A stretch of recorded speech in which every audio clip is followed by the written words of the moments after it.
युद्ध म्हणजे काय ते टाळता येत नाही. आपण केलेली कर्म ही कधी ना कधी भोगावीच लागतात, त्यातून सुटका नाही. म्हणूनच असं झालं नसतं तर बरं झालं असतं, असं केलं असतं तर आयुष्य बदललं असतं, हे सगळं विसरून जा. कारण जे झालं ते तसंच होणार होतं.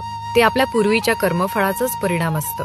कंसाचा वध केल्यानंतर जेव्हा श्रीकृष्णाने वासुदेव देवकीची कारागृहातून सुटका केली तेव्हा देवकी भावुक होऊन म्हणाली, कृष्णा, तू स्वतः परमेश्वर आहेस ना, तर मग तू कधीही कंसाचा वध करून आमची सुटका करू शकत होतास. मग 14 वर्ष आमचं दुःख का वाढवलंस? यावर श्रीकृष्ण हसून म्हणाले, माते, गेल्या जन्मी तू मला 14 वर्ष वनवासात का पाठवलं होतंस? देवकी चकित झाली. ती म्हणाली, मी तुला वनवासात कधी पाठवलं? हे काय बोलतोयस?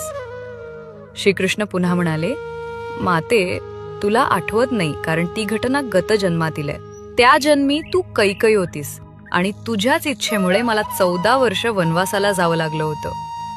हे ऐकून देवकी अधिकच थक्क झाली आणि म्हणाली, अरे, जर मी कैकई होते तर त्या जन्मी कौसल्या कोण होती?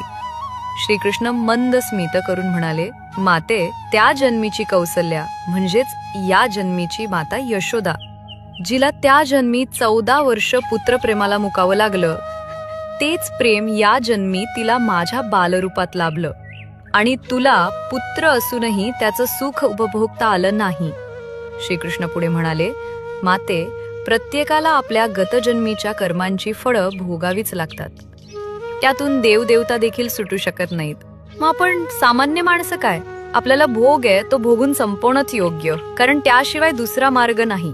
गतजन्मातील पाप ही भोग रूपानं समोर येतात आणि ती